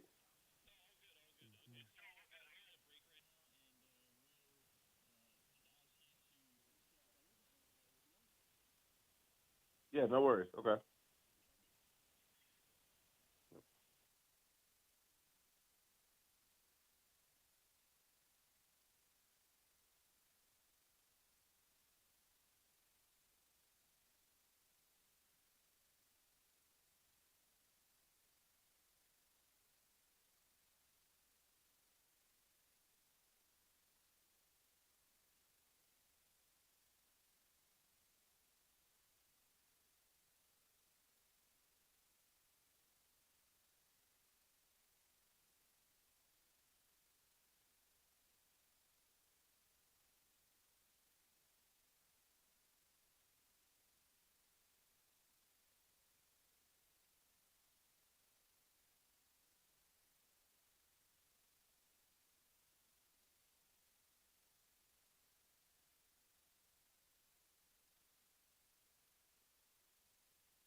when you lose a game, you could go out there and you could see the adjustments that are made, and that's the difference from the good teams and the bad teams. Because in the league, there's maybe 4 or 5 teams will get blown out, but everybody's getting beat at the very end. And then the biggest thing I've found on the league is like more teams lose the game than more teams win the game. You know, so just being able to see these guys learn, and that's the biggest thing. The way that Coach Dan Quinn, I mean, shout out to Dan Quinn. You know, he changed my life multiple times. You know, and he's such a good dude that he makes you want to play for him. So just having coaching staffs who believe in their players and players who believe in the coaching staff is like the biggest difference for me that I get to see, and it was special last year. How do you compare some feelings like that in the locker room when you know you have a good team to like when you knew what you had in maybe 2018 with Fresno State? We knew what that team was all about, and it getting to a Mountain West championship. How do you compare that feeling, or does it? Do you know in the football sense it feels the same sometimes in the locker room where there's the locked in aspect per se of getting to a championship level? Man, it's so hard to compare the two. I mean, I think college to the NFL is just so night and day because, you know, college you're with like your brothers, you know, you build these bonds that last forever. Like in the NFL, like it's still cool. I mean, there might be a couple guys here and there, but it's more so like a business. I mean, I don't think there's anything more special than a college locker room. And I mean, just that 2018 team, I was lucky to be a part of. I mean, I was there in 2017. I was just ineligible, so I got to see these guys every day make it to the ship, come a little bit short, and come back the next year. And it's like I said, those losses. I mean, you've seen the way that we trained in spring ball. You know, the way that we trained in the camp. Like we just kind of knew we had something going. I think that's like the biggest thing where you're in college and you get that close. I mean, I'm telling you, like, obviously, I hope we play and we beat them, but man, I'm really looking forward to seeing what Washington does this year. For sure. I want to go back to the Fresno State days a little bit, right? Because I was just talking. We just did a pep rally with the football team this past Friday, and the energy, the young energy you can get out of a college locker room side of things. You know, is there any point where you miss that a little bit as far as just kind of the vibes of it from a college side of things? Do you look back, feel reflective sometimes when you think back to your Fresno State days? Oh man, every day. Every day you play football. I mean, in the league, it's great. Like obviously your dreams come true, but it's just like when you were in college, like you wanted to make it so bad. You know, you and these guys. I mean, we were all broke, so we all fought for everything. We shared everything. Everything was a struggle. You know, like in the league, yes, it's really hard because you're playing against the best of the best. But like when you go home, you're not struggling to eat. You're not struggling to go buying. You know what I'm saying? Like it's different. Like it's a different type of hunger that brings it out of you. And I think that's so many guys in the league, especially when you get up to year, you know, I'm on year 6, but this guy's way older than me. But yeah, when you get to year 5, year 6, I mean, you're trying to tap back into what you had in college. You know, everyone always says like, "Oh, bring that dog out." Like you're trying to tap back in how you felt in college, and that's what will sustain your career. So I don't think there's anything that can compare to college. And man, I miss it every day. Who are your go-to guys there for when you were at Fresno State? Who were the guys you were always talking to, always around? Who was motivating you the most when you were there at Fresno State? Oh man, I gotta shout out my group. We have our Thursday night crew. Frank Delana, that's my best friend. You know, so Frank Delana, my boy Blake Cusick, the punter, Junior with Patrick Williams. I call him Junior. I've known him. We went to high school together. So it's a long snapper. Jorge Reyna. I mean, those are our guys. Darion Grimm. You know, every Tuesday night we would go to Frank Delana's house, and we call it the Tuesday night crew, and she would cook us like a home cooked meal, and we did it every Tuesday. And that was in 2019. We weren't even good in 2019. But it's just the bond that you created in 2018. You know, it's just such a bond we created in 18 that was it. I mean, I think for me in 2018, you know, coming in from a D2 school, redshirting in 17, like I was so much like, I'm focused on me. I want to be the best person on the field. I want to be the best person here that, you know, I didn't get to really build those. In 2019, I really focused on the relationships, and I think that's something I'll never forget, just being able to, like, something I had to learn in the league as well. Like, you know, everyone always focuses on the league. Oh, I want to be a starter. I want to be a starter. I want to be a starter. And then when you get there and you don't have those connections that you remember, those memories that you last forever, like you're searching for those. So yes, I want to be a starter again now, but I think it all goes back to gratitude. You know, just appreciating it, not overthinking. You know, not thinking, oh, I'm going to go to practice tomorrow. Oh, it's the next week. I'm going to practice tomorrow. Like, just be grateful that you're in there. You know, kind of being where your feet are. Yeah, I want to go back to the Tuesday night crew because I want to know more about those nights, right? What were you bringing those nights? Was it required? You got to bring food or anything like that? Or was it all cooked by Mama Delana, or did you have to bring something? You felt compelled to bring something those nights? Oh no, man! You know, Mama Delana, that's my OG right there. That's my number one right there. I love her. I mean, she loves me. I love her. She loves the family. You know, I love their family. Like I said, me and Frank is my best friend. You know, I've done the big Thanksgiving dinners with them. I've done it all with those guys. And Frank, one of my biggest supporters. I'm one of Frank's biggest supporters. She was happiest for us to be there, and that was the biggest thing ever. It was a special moment. You know, it was just a time where you get away from everything and be able to just kind of hang out, get a home cooked meal, but be able to really just chop it up with the guys that are going to be in my life forever. So, absolutely. The players that you played with, of course, the memories that you make. Is there a specific game you always go back to in the college years? You're like, man, I want to go back to where I was in that moment. Maybe I already know the answer to this based off of a certain game you won an MVP award in. Maybe I already know the answer to that, but you want to confirm that for me? Yeah, man, I can't lie. That Mountain West Championship game in 2018 was just insane. I mean, I've never played in the snow before. It was just there were so many boxes that were checked off, and to be able to get the MVP with such a good. I mean, I joke around all the time. If Mike Bell picks that ball off and goes pick six, we don't even go to overtime. He's MVP. Yeah. So just so many things happen. So many things that happened in that game, and then it was so special to be able to do that. And then, going to the league, I got to play with Avery Williams on Boise. So, I got to mess with him every day about beating them. So it's just such a special moment, and the game was so crazy. I mean, we went through so much adversity. It felt like the game was 6 hours long. But, crazy. No, it was good. Fog rolled in, and I remember Asa Fuller making some kicks. I remember, was it Boateng that made the blocked extra point? Just so many. Yeah, Boateng makes the block. Asa kicks the it's just so many things that they're not highlighted. But man, we don't get close to winning that game without those guys. Special teams, man, they were massive in that game. People don't talk about it enough. I want to know how deep are the rivalries? You mentioned your Boise State teammate. How deep do the college rivalries go in the pro game? Is it more apparent than people even know how deep rooted you guys rep for the college level? Dude, oh my God! In the college season, you wouldn't even know we played in the league. It's all, my team would have beat you. My high school team would have beat you. Oh, my college team did. That's all it is. It's just banter all day long. We're talking about how this college team. I tell everybody, my 2018 college team would beat anybody, and I stand on that. It doesn't matter who they are. So that's all we talk about. I mean, we just, especially when it comes to, I guess I don't know what the betting thing is. I ain't gonna say all that, but we all just we have free, little friendly wagers and stuff about when it comes to college. But college season is like the greatest thing ever. Everybody in the room because we can all relate to it. And even the coaching staff get into it. Coaching staff, they played in college. They went to this college and. When it comes up to rivalry week or when it comes up to, my team's playing your team, it's just all week long, just trash talk all week long. Yeah, I know with the new video game out, I guess everybody can kind of settle it out of the video game too, right? I'm sure you wish you have your own player in the Madden game, but I feel like you would have had a pretty good thrill playing yourself in the college game as well. I know, man. That was the one thing I missed. I went, with D2 first, so I missed being on the roster in that last NCAA. So, I missed that for sure. I mean, it was always my dream to be in a video game. So Madden is cool, but I don't think anything beats NCAA. Absolutely, Michael Walker here on our Lee's Air hotline here.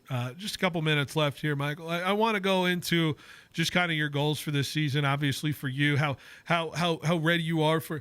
I mean, is it kind of a pinch yourself moment that you're getting ready for year? Is it year 6, right? Do you pinch yourself a little bit sometimes? You're like, wow, I'm a 6-year vet coming into this with the Cardinals.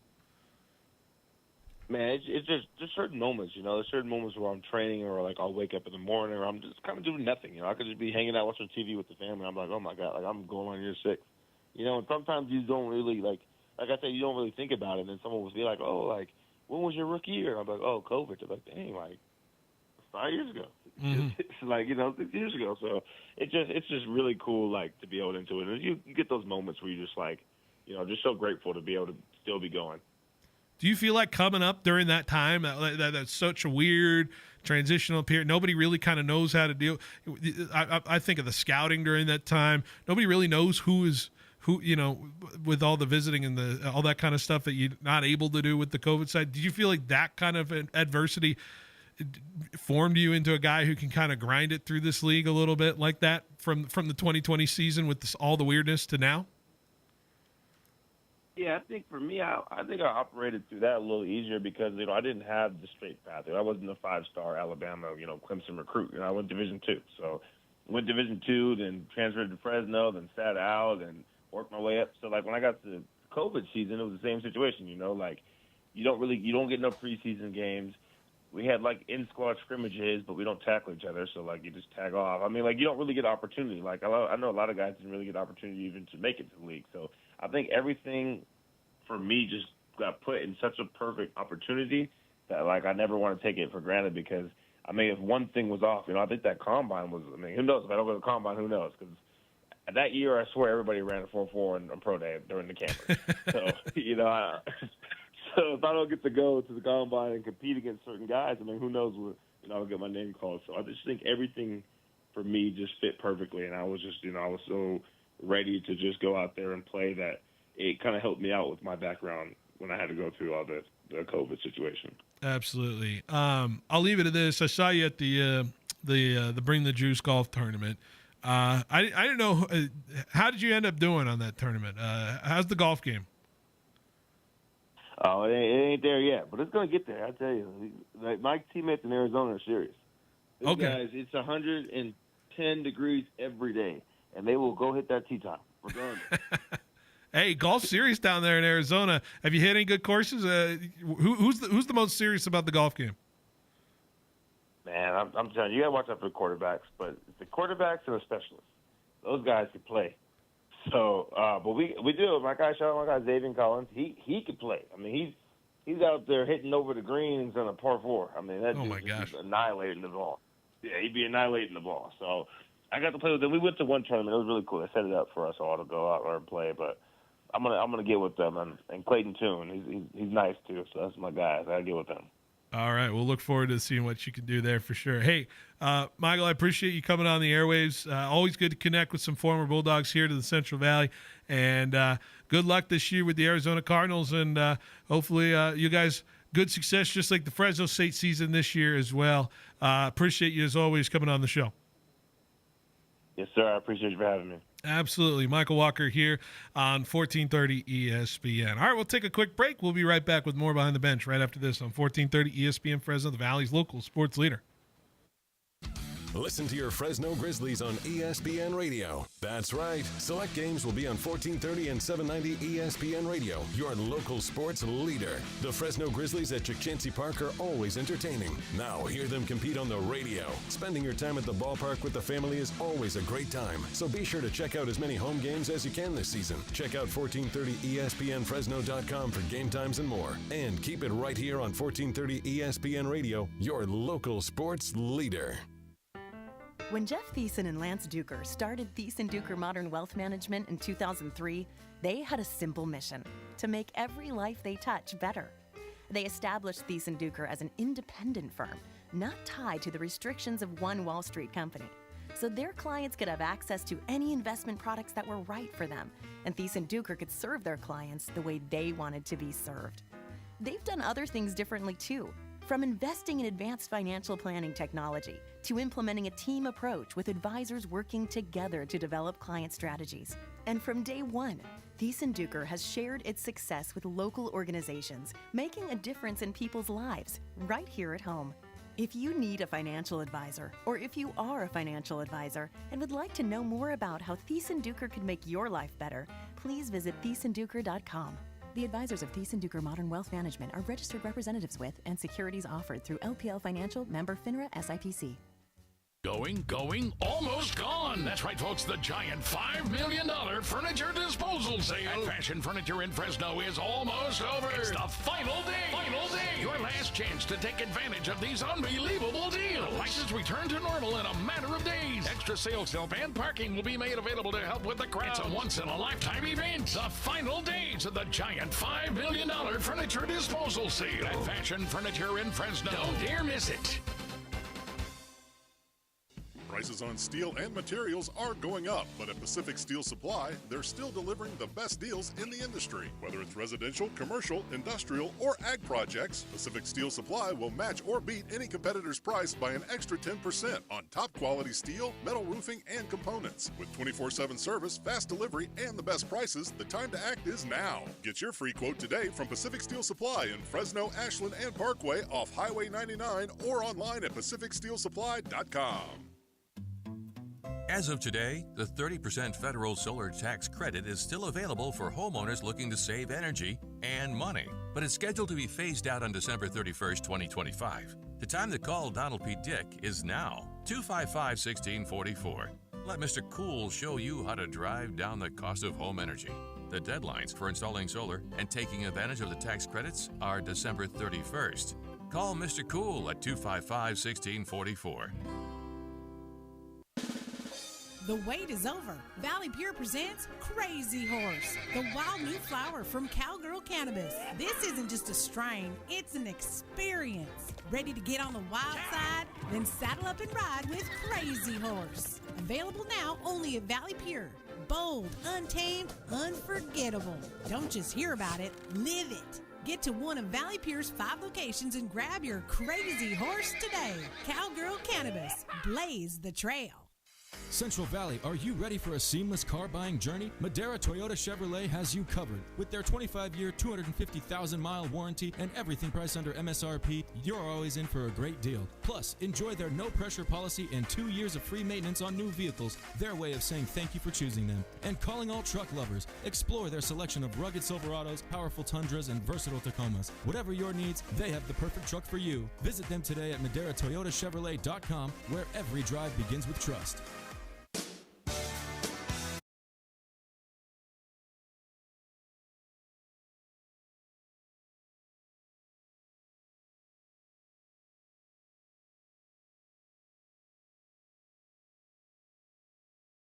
Welcome back to Behind the Bench here on 1430 ESPN Fresno, the Valley's local sports leader.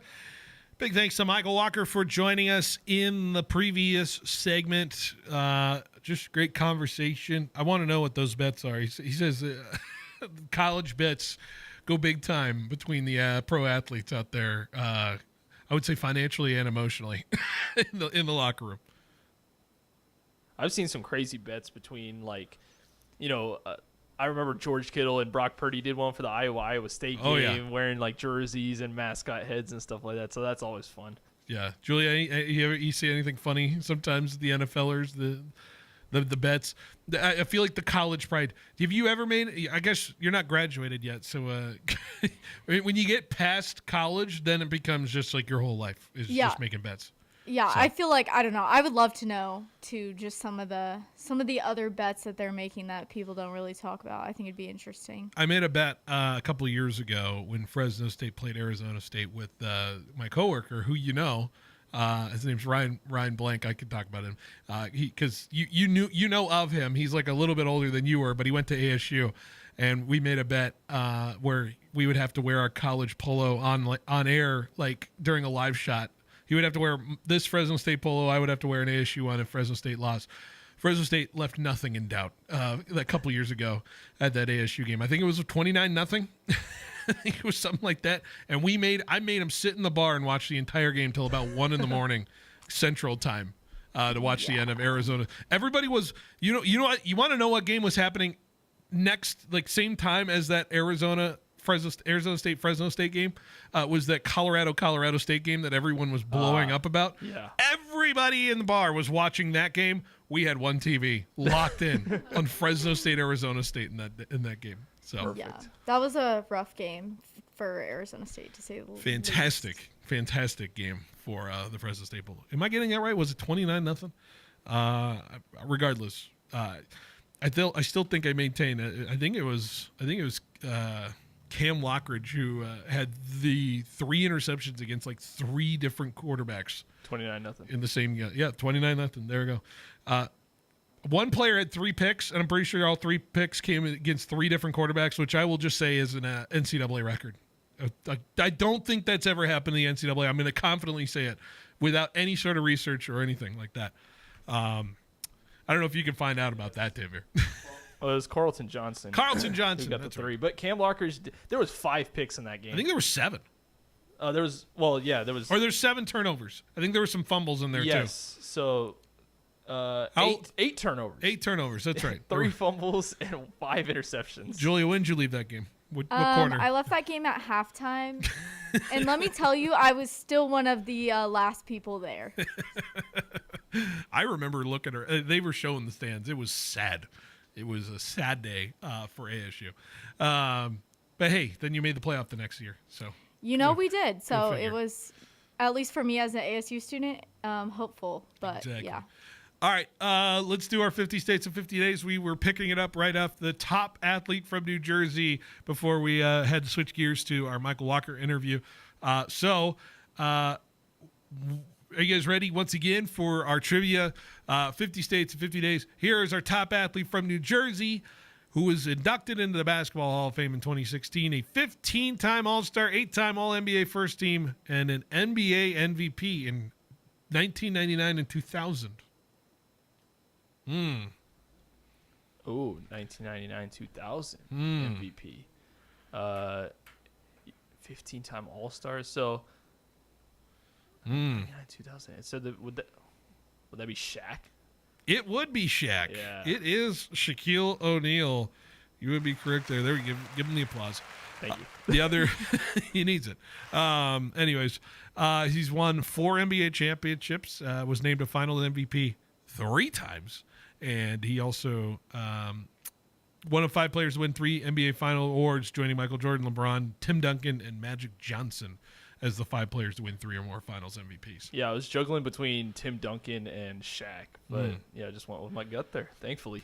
All right, we're going to the state of Oklahoma. Are you guys ready for the state of Oklahoma? Number 3, we are going to basketball again. Born and raised in Oklahoma City, Oklahoma, he won the Wooden Award, Naismith Award, AP Player of the Year, Big 12 Player of the Year, and averaged 22.7 points per game and 14.4 rebounds per game at Oklahoma. You have a guess? Because I think I have a guess too, but if you have a guess first. I think that you should guess. Okay. Is this Blake Griffin? It is Blake Griffin. Number 1 overall pick in 2009 by the LA Clippers. Went on to win Rookie of the Year 2 years later, which makes no sense to me. I hate the archaic rules of the NBA with Rookie of the Year. Ben Simmons won the same way. Yeah. Right? What did Ben Simmons win a rookie? Yeah, because I think it was him and De'Aaron Fox, I think, Yeesh. were the 2 that were like up for Rookie of the Year. And I think because Simmons was out that first year, they gave it to him the second year. I agree, though. Like, they base it off of the first year that you play. Yeah. It's a little weird. Interesting. All right, let's go to number 2. Born in Oklahoma City, Oklahoma. Attended Oklahoma, where he won the Heisman, All-American, and reached the national championship game. Heisman, All-American, reached the national championship game. I don't know. Oh, wait. There's a lot of guys that... Did Baker Mayfield win a Heisman? He did. Baker Mayfield. Are you guessing Baker Mayfield? I'll guess Baker Mayfield. Baker Mayfield is... Okay, so, reached the national championship, was born in Oklahoma, and he won the Heisman. So did win the Heisman. So the Heisman winners that I know from Oklahoma, there's Kyler, there's, I think, Caleb won with USC. Oh, no, Caleb did win with Oklahoma. I'm going to guess Kyler Murray. Kyler Murray is... This player is a number 1 overall draft pick in the NFL. Sam Bradford. Sam Bradford is correct. Why is he here too? Yeah, that's where I was because I was like, okay, Sam Bradford might be the pick, but he's not better than Blake Griffin. Well, This is the same thing. This is the same thing that I had with Max Holloway being worse than Tua Tagovailoa. I just don't agree with that. Yeah, I could see it because Blake Griffin made 6 All-Star teams. I don't think Sam Bradford made 1 Pro Bowl, and Pro Bowls are basically participation trophies. Yeah, I mean, for Oklahoma, he was pretty good. Yeah. But in the NFL, he didn't have that impact, while Blake had impact at OU and in the NBA. So Yes. All right, this is going to go to baseball as our number 1 athlete in Oklahoma. I don't think there's any dispute here. This player, born in Spavinaw, Oklahoma, was raised in Commerce, Oklahoma by his father and grandfather to become a baseball player. Both told him to develop into a switch hitter at a young age and became one of the most notable switch hitters in baseball. Little vague right now, but we'll keep it rolling with another clue. Go ahead. Julia, unless you I got need something. one more clue. I got another clue on top of this. This player played 18 years of Major League Baseball, all for one team. Became a 7-time World Series champ, hit 536 home runs, and had a career batting average of .298 in his Hall of Fame career. So all in 1 year, all in one Okay. team is the big clue. I'm gonna try to walk you through this because like I don't have the MLB knowledge, but I feel like it could be in your brain. So let me just like So I definitely think it's a Yankee. because it's 17 times. So 7-time yes. World or Series. 7 times. Sorry. 17 times is 17 ridiculous. times. Yeah, we're talking not even Bill Russell. Is it Mickey Mantle? I just guessed this. It is Okay. Mickey go. Mantle. I kept guessing him. I was like, he has to be. I feel like she's guessed Mickey Mantle like I 7 have, like, times. every time. Because every time I think Yankee, he's the first one I think of. I want to say his nephew coaches girls basketball at Clovis East. Oh, okay. Okay. What's his name? Something Mantle. Garrett Mantle. I think his name is. Interesting. I thought you should have known that because he Yeah. coaches at Clovis East. Maybe I should have. Yes, considered one of the greatest World Series players of all time. He holds the World Series record for most home runs, RBIs, runs scored, extra base hits, walks, total bases, having appeared in 12 World Series. Mickey Mantle, one of the greatest World Series players of all time. There you go. Final state has four athletes born in the state of Georgia. Second Okay. time we've done a 3 or more than 3. Yeah. We're going to go quick here. This player was born in Cairo, Georgia, notably called up by the Dodgers in a moment that would change American sports history. It's got to be Jackie Robinson. It is Jackie Robinson. That's as vague as I could get Yeah, that was. for Jackie that. at 4? Won the I know. NL MVP. He didn't play many seasons. He only Right. played 10 seasons. Yeah. Major League Baseball won one NL MVP award, and had a World Series champ as well, as far as that's concerned. All right, number 3. This player drafted 2nd overall in the NFL draft out of Georgia Tech. Calvin Johnson. Correct. Calvin Johnson. Pretty Nice. easy. He won the 2006 Biletnikoff Award for Nation's Top Wide Receiver, 2-time All-American, ACC Player of the Year award in 2006, and was just absolutely redonkulous for Insane. the Detroit Lions. How about this one? This player born in Atlanta, Georgia, and led all freshmen at his university in scoring, points per game, and was first-team All-SEC and SEC Freshman of the Year. Okay, SEC Freshman of the Year, All SEC. A number 1 overall draft pick in the NBA. He finished 2nd in Rookie of the Year voting and was first team All Rookie. I'm kind of blanked out right now because it's a lot of just accolades that I feel like a lot of NBA players would even have. Became an All-Star by his 3rd season and made an All-NBA team. He led the NBA in 3-point field goals made and won the Olympic gold medal in 2024.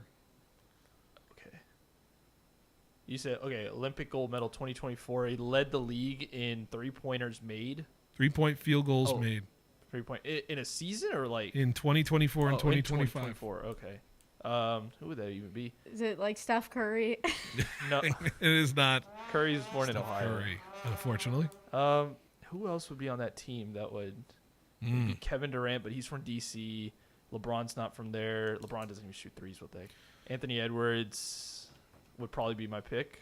Anthony Edwards is correct. I forgot he went to University of Georgia. He's a Georgia Bulldog. Yes. 2020. There you go. All right. Last one, number one athlete, apparently, according to ESPN. This player was born in Atlanta, Georgia, became the third American teenager to win the U.S. Open when she won the title at 19 years old. Third American teenager to win the U.S. Open. Tennis, Coco Gauff. Coco Gauff is who you're looking for. That is correct. Did we just cook today? Yeah, I think that's the best we've ever done. Yes. I think there was one that was rough. What was it? Yeah, my Mike Trout situation. The Mike Trout situation was as rough as it could be. It was the beginning. I was still warming up. Okay. All right. We went 7 for 7 though at the end. Yeah. All right. We just got a couple minutes left before the home run derby. Who you all got? Let's just go around the horn. I think that's as simple as analysis as we've got. I'll start with Julia. Who are you picking to win the MLB home run derby? I'm picking Cal Raleigh. He has 38 home runs right now. The only reason I think maybe not is because he's a catcher, but I really want him to win because he is a catcher, and that hasn't happened in a while. So, yeah. Okay. That's a good pick. Tanvir, who do you got?